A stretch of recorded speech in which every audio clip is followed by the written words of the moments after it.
मित्रों, क्या आप ज्योतिष सीखना चाहते हैं? यदि हाँ, तो इन नंबर्स पर आप तुरंत कॉल करें और पता करें कि एस्ट्रो पाठशाला में कौन सा कोर्स इस समय चल रहा है और कौन सा आने वाला। नमस्कार मित्रों, एस्ट्रो पाठशाला यूट्यूब चैनल में आपका स्वागत है। सर एक ही शेयर करना चाहता हूँ अभी। जो पहले मतलब आप कह रहे थे ना विश्वास, तो आयुर्वेदा की क्लास जब हुई तो मुझे हमेशा से बचपन से ही प्रॉब्लम, पेट हमेशा खराब रहता है। और आपकी बातों बातों में आपने एक बार कहा था कि ये याद करो कि बचपन में तुम्हें क्या सूट करता था। और बहुत सारी ऐसी, तो मुझे याद आया कि मुझे पेट गड़बड़ हो, मैं च्यवनप्राश लेता था और ऐसे कई सारी ऐसी चीजें जो मुझे पकड़ में भी नहीं आई, लेकिन आयुर्वेदा की क्लास के बाद मेरा 75% पेट ठीक हो गया। तो ये तो विश्वास, बहुत अच्छी बात है। हाँ जी सर, बिल्कुल बिल्कुल। नहीं, आयुर्वेदा तो मतलब मेरे पास बहुत लोगों के पर्सनल फोन आए हैं। लोगों ने चेंज किया है, बहुत सारे लोगों ने डाइट में चेंज किया है, लोगों ने खान पान में चेंज किया है, सुधार किसी ने किसी रूप में कुछ ना कुछ किया है। अरे गुरुजी, मैंने अपनी फैमिली में किया, बहुत इम्पैक्ट मिला, बहुत इम्पैक्ट मिला। सबको फायदा हुआ। जी जी जी प्रदीप जी, बिल्कुल बिल्कुल। और ये जो लव मैरिज वाला जो चल रहा है ना, हाँ जी, इसमें भी बहुत ज्यादा इम्पैक्ट आ रहा है। ये तो मैं देख रहा हूँ और मेरा पर्सनल असेसमेंट है। मेरे पास फोन तो क्या 6-7 लोगों के ही आए, ज्यादा के नहीं आए, पर मेरा पर्सनल असेसमेंट है, लोग सोचने पे मजबूर हो गए हैं। बिल्कुल बिल्कुल ये जो है कुछ अलग चीज हो रही है, कुछ अलग बात हो रही है, जिसको हम एक सामान्य चीज समझ रहे थे, वो चीज ऐसी नहीं है। तो ये एक अच्छी बात है हम लोगों के लिए, सभी के लिए, कि हम लोग सोचने पर मजबूर हैं। ज्योतिष के साथ साथ सर ये सत्संग ऐसा हो रहा है जिससे बिहेवियर और लाइफ में चेंज हो रहे हैं। हाँ, डेफिनेटली एस्ट्रोलॉजी के माध्यम से ये चेंजेस होने चाहिए, जब भी किसी चीज की सफलता होगी, अदरवाइज नहीं। जैसे स्टूडेंट्स कई बार शुरू में समझ रहे थे कि केवल विवाह कब होगा, कब, लोग इवेंट्स के पीछे पड़े रहते हैं। मैं कहता हूँ भाई, इवेंट्स कुछ भी नहीं रखा। डिवाइननेस सबसे बड़ी पावर है।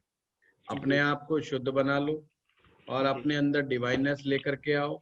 इवेंट्स, ये कुंडली खुद बताएगी आपको, आप किसी भी उससे देख लो, इवेंट्स अपने आप पता लगेंगे आपको। पर कुछ चीजों में ध्यान रखना चाहिए, ज्यादा इवेंट्स के चक्कर में नहीं पड़ना चाहिए। मतलब वो इवेंट्स के चक्कर में, वो है ना, बिल्कुल ऐसे काम कर रहे होते हैं कि हम बहुत एक्यूरेसी लेवल पे चले जाएंगे, और मैंने देखा है कि वो माइंड का इस्तेमाल कर रहे होते हैं, सबसे ज्यादा ब्रेन का इस्तेमाल कर रहे होते हैं, और फिर वो बुद्ध प्रधान ही ज्योतिषी बनते हैं। बुद्ध प्रधान ज्योतिष शुरुआत में तो बड़ा अच्छा काम करता है, नो डाउट, पर धीरे धीरे थक जाता है। बुद्ध है ना, बच्चा है, बस शौक पूरा करा, फिर वो फेंक देता है उस खिलौने से खेल के, कि भाई ज्योतिष तो बस खेल लिया, बस अब हो लिया, बस अब मेरे बस का खेल नहीं रहा, मेरा बस लंबा चलना है तो गुरु का रास्ता अपनाना पड़ेगा, गुरु का मार्ग अपनाना पड़ेगा, जो लॉन्ग टर्म तक, वृद्ध अवस्था तक, बुढ़ापे तक ज्योतिष विद्या आपका साथ देगी। ये चीज समझ लीजिए। और अगर हमने रास्ता दूसरा कोई पकड़ लिया तो फिर मामला फिर गड़बड़ है। फिर वो ज्योतिषी कहने को तो ज्योतिषी हो जाओगे, पर मामला, चलिए आज हम नवमांश कुंडली में चलते हैं। जी सर। कल मैंने आप लोगों को बताया था कि व्यक्ति की टेंडेंसी जो है, D9 के लगन चार्ट से हम देखते हैं, सॉरी लगन चार्ट नहीं, D9 चार्ट के लगन से देखते हैं। कुंडली में हर एस्पेक्ट को देखने के लिए अलग अलग टेक्निक्स हैं। सबसे बड़ी बात तो ये है कि नवमांश आपको ये बता रहा है कि आपके जीवन में विवाह का सुख लिखा है कि दुख लिखा है। कल हमने बताया था कि भाई जिसको व्यवहार आता है, लोक व्यवहार आता है, वो अपने दिमाग का इस्तेमाल करके अपना बचाव कर सकता है और काफी हद तक विपरीत परिस्थितियों से बच सकता है। आज का हमारा विषय है, क्या वो 100% वो बात ठीक है? तो आंसर आएगा ऐसा नहीं है।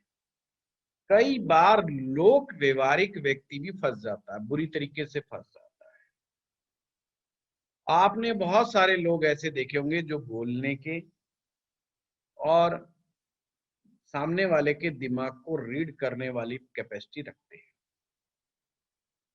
उसके बावजूद जब तक वो बाहर रहते हैं, जब तक तो सब कुछ अच्छा, जब तक वो बाहर के लोगों से मिलते हैं सब कुछ अच्छा, बाहर की महिलाओं से मिलते हैं सब कुछ अच्छा, पुरुषों से मिलते हैं बहुत कुछ अच्छा, पर जैसे ही अपने घर में प्रवेश करते हैं अपनी वाइफ के साथ उनकी ठन जाती है। इसी प्रकार से कुछ महिलाएं अपने आस पड़ोस में, रिश्तेदारी में, फ्रेंड सर्कल में बड़ी अच्छी मानी जाती है, बड़ी व्यवहार कुशल मानी जाती है, बड़ी इंटेलिजेंट मानी जाती है, परंतु घर परिवार में अशांति फिर भी उसके बावजूद बनी रहती है। ये चीज कहां से आती है? व्यवहार होते हुए भी समस्या खड़ी है। बहुत ही आसान टेक्निक आपको बताता हूं जो आपको बता देगी क्लास में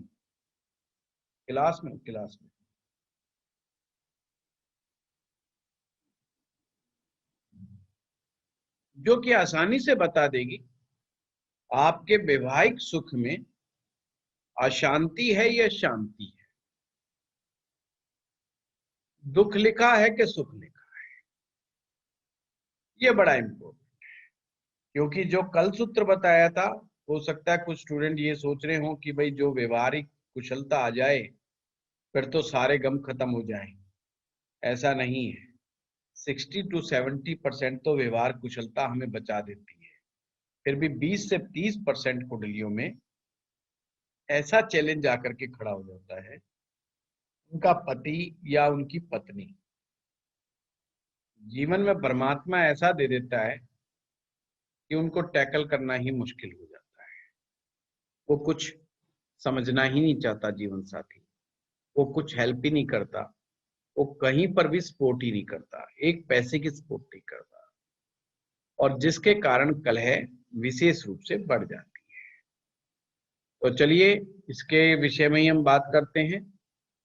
जब भी बात आए सुख की, मैरिज से सुख,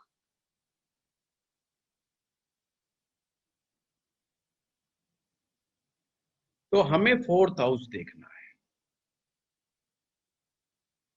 4th हाउस किसका देखना है? D9 चार्ट का। ये हमेशा ध्यान रखना, D1 की बात नहीं चल रही है, D9 की बात चल रही है। आपको अपने चौथे भाव में, नवांश कुंडली के चौथे भाव में देखना है। उसका अध्ययन करने से मालूम लगेगा आपके शादीशुदा जिंदगी में तनाव लिखा है या नहीं लिखा है, मानसिक स्थिति कैसी बनती है कैसी नहीं। इसको आप मैरिज से मिलने वाले कंफर्ट जोन को भी कह सकते हो। इट्स ए कंफर्ट जोन और मेंटल पीस।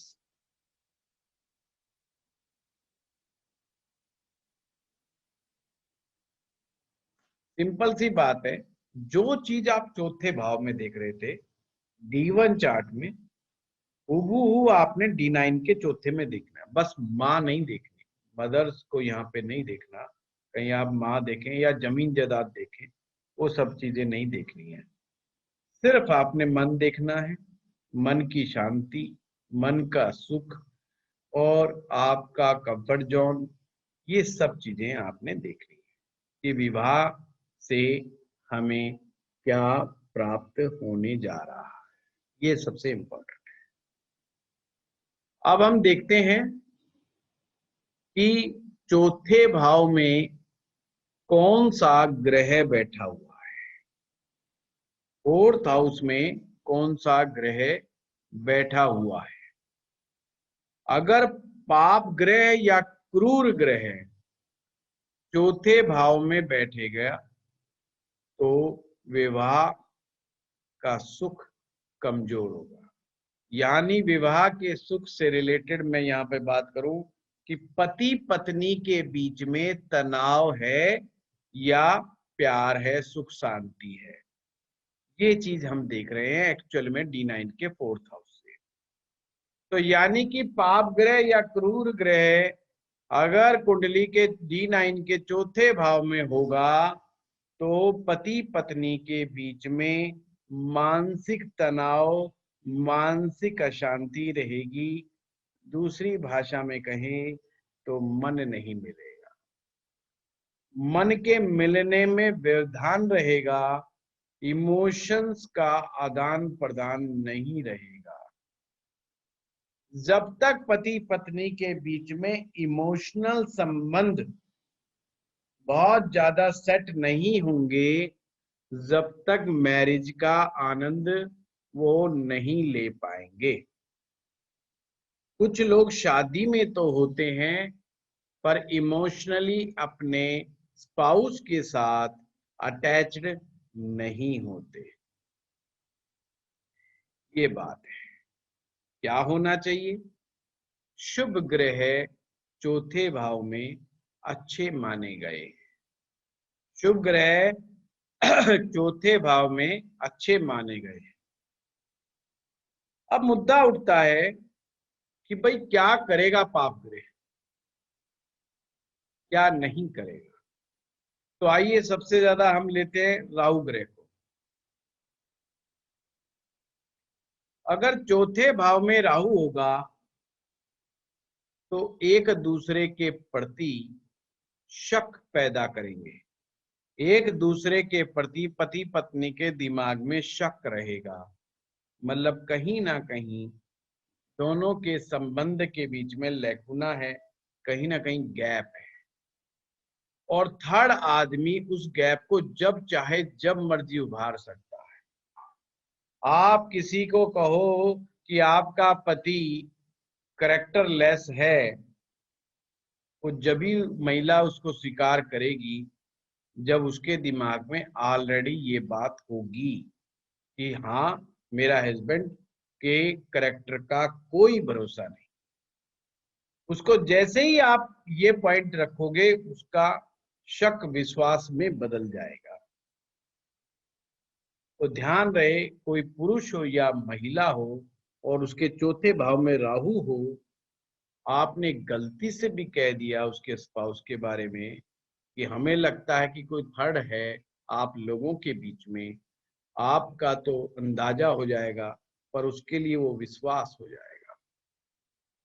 दूसरा बात, राहु के यहाँ पर रहने से मानसिक अशांति वैवाहिक संबंधों को लेकर के बनी रहेगी। पर क्या सदा ऐसा रहेगा? नहीं। कभी संबंध बहुत अच्छे हो जाएंगे और कभी संबंध बहुत बुरे हो जाएंगे। मन करेगा कि भाग चलो, छोड़ चलो, तलाक दे दो, तलाक ले लो और भाग जाओ यहां से। इसी प्रकार से शनि ग्रह अगर 4थे में होगा तो यहां पर भी मामला गड़बड़ा जाएगा। शनि फियर पैदा करता है एक दूसरे के प्रति। कहीं मेरा स्पाउस ये ना कर दे, कहीं मेरा स्पाउस वो ना कर दे, कहीं मुझे मकान से बाहर ना कर दे, मेरी जमीन ना हड़प ले, मेरा पैसा ना हड़प ले, ये ना कर दे, वो ना कर दे। And negative thinking, negative thoughts. Shani पति पत्नी के बीच में नेगेटिव थॉट्स। नेगेटिव थॉट्स क्या है कि भाई वो अगर मेरे बारे में सोच रहा है या सोच रही है तो पक्की बात है मेरे मरने की शुभकामनाएं कर रही है, मेरे मरने की प्रार्थनाएं कर रही है। मतलब एक दूसरे को लेकर के भय की स्थिति रहना, सेपरेटिव स्थिति रहना, मन से सेपरेशन। आदमी ख्वाबों में, ख्यालों में ये सोचता रहता है काश कोई ऐसी दुर्घटना हो जाए जिसमें स्पाउस चला जाए या अपना मामला गड़बड़ा जाए कहीं ना कहीं। इसी प्रकार से मंगल जैसा ग्रह अगर 4th में बैठेगा तो लड़ाई झगड़ा तनाव पैदा कर देगा, मार पिटाई तक की भी नौबत पैदा कर सकता है। चीख चीख के एक दूसरे से पति पत्नी बातें करेंगे, खूब जोर जोर के लड़ाई झगड़ा होने के संकेत देता है। केतु अगर चौथे में होगा तो ध्यान रखिएगा, ये मन में बार बार संन्यास की भावनाएं पैदा करने वाला योग है। It's also not good. ये तो था अशुभ ग्रह। अब यहाँ पर क्रूर ग्रह सूर्य बच जाता है। सूर्य क्या करेगा?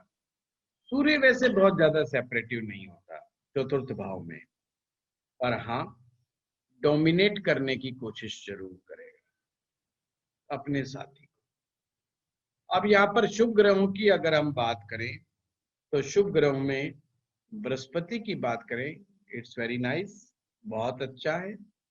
एक दूसरे की रेस्पेक्ट बहुत अच्छी होगी, एक दूसरे के कैरेक्टर के ऊपर पूरा विश्वास होगा। पर वीनस होगा तो कैसा होगा? It's also very nice, very good. शुक्र भी यहाँ पर बहुत अच्छा रिजल्ट देगा। चंद्रमा कैसा होगा? It's also nice, very good. कोई प्रॉब्लम यहाँ पर इस तरह से नहीं दिखाता। अब कौन सा ग्रह बचा? शुक्र हो गया, बृहस्पति हो गया, चंद्रमा हो गया, Budh, Mercury, and Mercury is also good.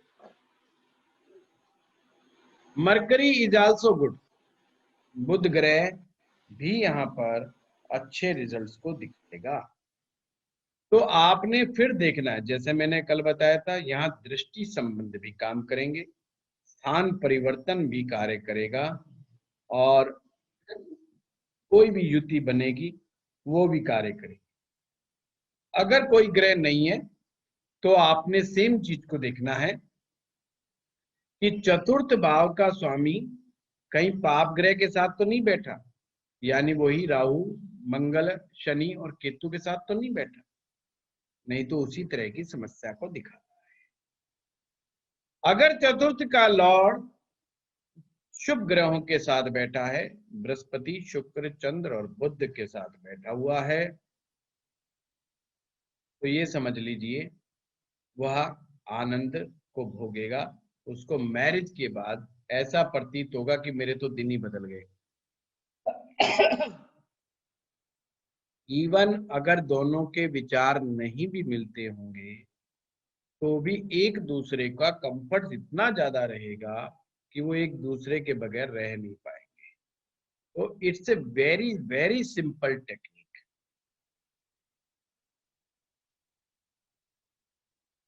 Very simple technique. इस टेक्निक का आप इस्तेमाल कर सकते हैं।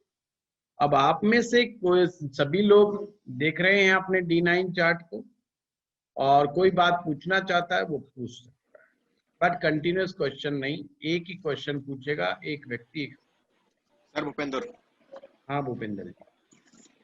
सर D9 में 4th हाउस में हैंड रेज करके रखिए, हैंड रेज। हाँ भूपेंद्र जी।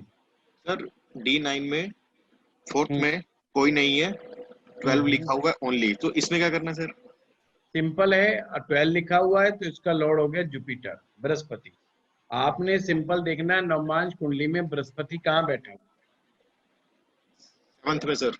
है जी? 7वें घर में। सप्तम भाव में बैठा है, तो कोई पाप ग्रह के साथ तो नहीं बैठा? नहीं सर। हाँ तो ठीक है, it's very nice, very good sir, thank you sir. Guruji, Vishwamitra ji 8-12 में अगर बैठ गया तो सर अगर अभी आ रहे अनिल जी, हैंड रेज कर लीजिए। हाँ Vishwamitra ji. Sir 4th Lord अगर उसमें चला गया, जो जिस राशि में गया है उसका इफेक्ट भी पड़ेगा इस पे? नहीं, इतना नहीं देखना। अच्छा ठीक है। हाँ हाँ तिवारी जी, अब बताइए। गुरुजी, चौथे का लॉर्ड जो है छठे में चला गया है। हाँ, और क्या पाप ग्रह के साथ बैठा है? अकेला है। नहीं अकेला है, कोई दृष्टि संबंध देखिए। बुध है। नहीं, दृष्टि संबंध देखिए। पाप ग्रह की तो नहीं पड़ रही गुरुजी कोई। हाँ तो चलिए ठीक है, पर भी फिर भी चौथे भाव का छठे में जाना कोई खास अच्छा नहीं है, पर खैर इतना तकलीफ दे भी नहीं। सर मेरा तो काम ही खराब हो गया। की हो यार आज्ञापाल जी? सर मेरे मेष राशि में राहु बेटा, और मेष और मंगल के साथ सूर्य और शनि है में। कोई नहीं, शादी से पहले मिल लेना आराम से, कोई आपसे बात। पूछा ही था मैंने। कृपा का मार्ग खोल देंगे, टेंशन मत लो। ठीक है सर। छोटी छोटी बातों में टेंशन मत लिया करो, है आपके ना। होते कोई टेंशन नहीं सर। हाँ बिल्कुल टेंशन मत लिया करो। देखो शादी हो जाएगी तो ग्रहों की याद भी नहीं आएगी, है ना, बस सिर्फ पत्नी ही याद आएगी, वही आनी चाहिए क्योंकि बस। फिर जो टेंशन देनी है उसी ने देनी है, ग्रहों ने तो देनी नहीं। वो तो एक पत्नी दे करके भूल जाते हैं ना। बिल्कुल टेंशन मत लो, उपाय बताएंगे आज्ञापाल जी। हर चीज का उपाय है ना। जैसे हर चीज की दवा बनी होती है ना मेडिकल साइंस में, तो हर चीज का उपाय होता है। चलिए और कोई, हाँ Urmi Gupta ji. Sir 4th house में राहु, बट हाँ मून मतलब D1 और D9 में Rahu D9, 4th house only में है। D9 में बात हो रही है उर्मी जी, ये ध्यान रखना। हाँ सर, पर मतलब इसका मतलब राहु तो स्ट्रांग हो गया। नहीं, चौथे में राहु बैठा है क्या D9 के? हाँ सर। ठीक है, तो प्रश्न क्या हुआ आपका? और सर मून चला जाता है 10th हाउस में, जो कि मतलब उस हाउस का लॉर्ड है, वो मतलब चला केतु गया, के साथ चला गया ना मून। केतु के साथ चला गया। हाँ ठीक है, तो प्रश्न क्या हुआ? तो सर कोई उपाय? नहीं, प्रश्न ठीक है, क्या तो है, मेरी उपाय तो आज्ञा, बाद में। अब तो सर मेरी आज्ञापाल जी वाली हालत है कि सर सब कुछ तो खराब हो गया। नहीं नहीं नहीं, कोई बात नहीं, खराब कुछ नहीं हुआ। राहु चौथे में है तो मैं अभी एक्सप्लेन कर चुका हूँ ऑलरेडी। और हाँ जी चंद्रमा सर। का इससे कोई ऐसा लेना देना नहीं है। यहाँ पर जो कारक होते हैं D9 चार्ट के, जो कारक ग्रह दो है, ध्यान रखना। हाँ जी। और कारक ग्रहों को कैसे इस्तेमाल करना है वो भी मैं बताऊंगा, कहे तो अभी बता देता हूँ। हाँ जी देखिए सर। मैं ये स्क्रीन हटा दूं पहले, ताकि आप लिख सकें। सर मेरा रह गया। अभी कोई बात नहीं रविंद्र जी, अपन कहीं नहीं गए, यहीं पर ही हैं अभी। देखिए नवमांश कुंडली में D9 चार्ट में दो ग्रह कारक होते हैं। दो कारक कौन से होते हैं? एक जुपिटर और एक होता है वीनस। ये दो ग्रह कारक ग्रह हैं। किसके? नवमांश। आगे आगे ध्यान रखना, हर डिविजनल चार्ट का कोई ना कोई कारक ग्रह होता है, और उसकी उस कारक ग्रह पूरी कुंडली का, जैसे अभी तक तो D1 में क्या होता है, हर भाव का कारक अलग है, हर घटना का, हर चीज का कारक अलग है। आगे जब डिविजनल चार्ट्स में आप जाएंगे तो कारक एक या दो ही होते हैं, और वो कारक ग्रह बहुत इंपॉर्टेंट रोल प्ले करते हैं। अगर किसी के नवमांश कुंडली में बृहस्पति और शुक्र सही जगह नहीं बैठे हुए या सही इक्वेशन में नहीं बैठे हुए एक दूसरे से, तो वह मैरिज लाइफ को खराब करने में अकेले सक्षम। मतलब वो अकेले ही सक्षम हैं, अगर वो एक साथ एक सही इक्वेशन में या सही प्लेसमेंट के साथ नहीं बैठे। सपोज करो किसी महिला का बृहस्पति अष्टम में चला गया और शुक्र छठे में चला गया, तो दोनों की प्लेसमेंट भी गड़बड़ हो गई और दोनों की एक दूसरे से इक्वेशन भी गड़बड़ हो गई। कुछ और देखने की जरूरत ही नहीं है नमाज की। सिंपल कारक ये बता देते हैं कि वैवाहिक सुख में कमजोरियां हैं। नमाज कुंडली को देखने की आसान से आसान बहुत टेक्निक्स है, ये इसे कारक की टेक्निक बोलते हैं। सिंपल अप्लाई कर दो कारक को, और यही दो ग्रह बहुत अच्छे हैं। बेशक आपकी D1 चार्ट में सप्तम भाव में से 4 ग्रह क्यों ना बैठे हो और सारे उल्टे सीधे, फिर भी उसको सुख मिलेगा और उसकी मैरिज नहीं टूटेगी। ये चीज समझ में आई? तो ये कारक की टेक्निक है, ये भी बहुत आसान टेक्निक है, इस चीज को देख सकते हैं। हाँ रविंदर जी अब बताइए। Thank you sir. हाँ रविंदर जी बताइए। सर हाँ जी सर, 4th हाउस में सूर्य और शनि है, लेकिन 4th हाउस का जो स्वामी है वो बुध है और वो शुक्र के साथ है। देखिए रविंदर जी, पहली बात तो सूर्य और शनि दोनों एक साथ हो गए, इट्स नॉट गुड, क्योंकि यहाँ पर युति संबंध तो माने जाते हैं। ये तो एक दूसरे के एंटी हो गए। एंटी के साथ साथ यहाँ पर शनि का पाप प्रभाव बहुत हो गया। अब वो चतुर्थ भाव का लॉर्ड कहाँ बैठा है, कितनी स्ट्रेंथ के साथ बैठा है, वो सब इन्वेस्टिगेशन कर फिफ्थ हाउस में बैठा है शुक्र के साथ।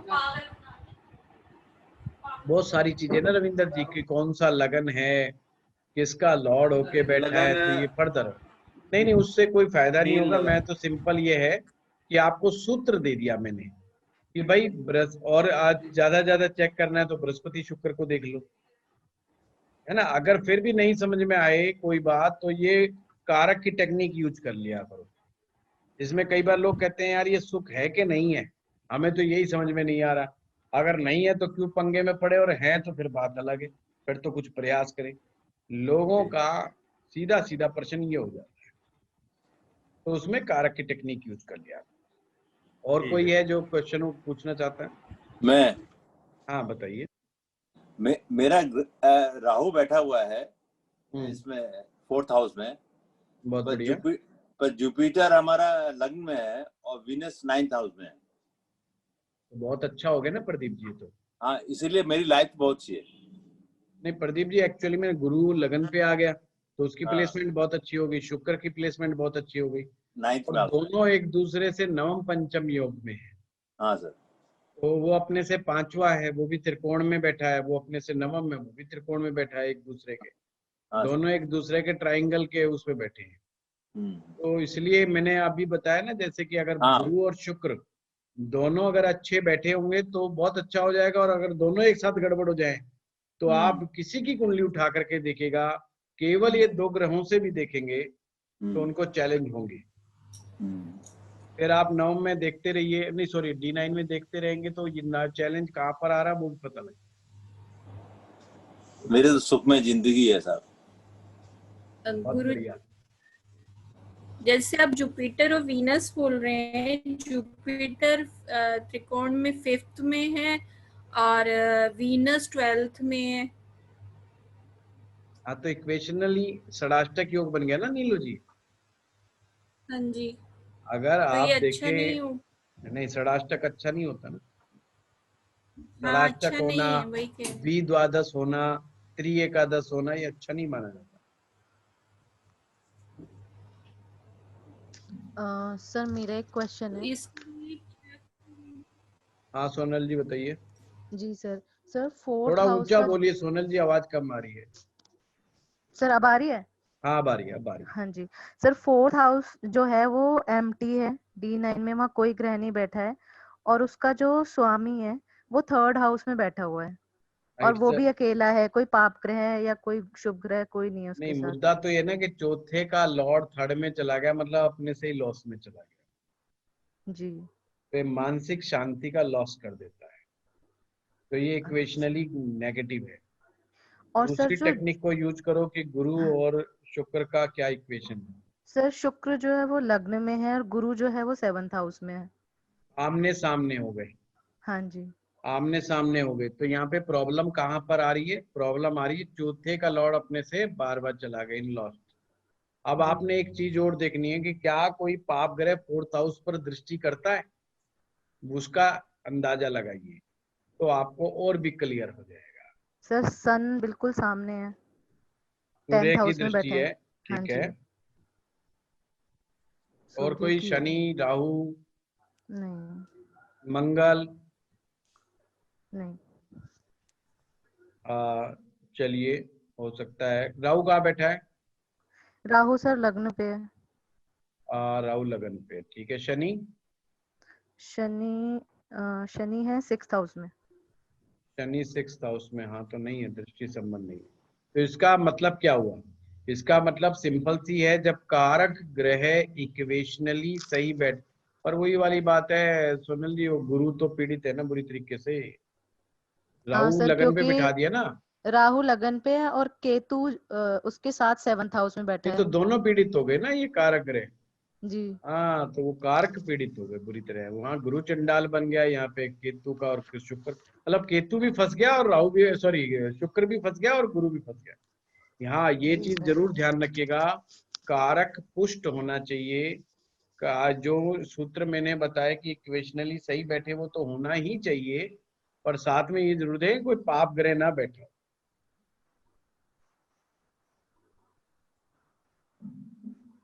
पाप ग्रह दिक्कत में डाल देता है, और सबसे ज्यादा राहु केतु होते हैं जो ये दिक्कत में डाल देते हैं। ठीक है, और वैसे भी सप्तम भाव में राहु का केतु का आना D9 के अच्छा नहीं माना जाता।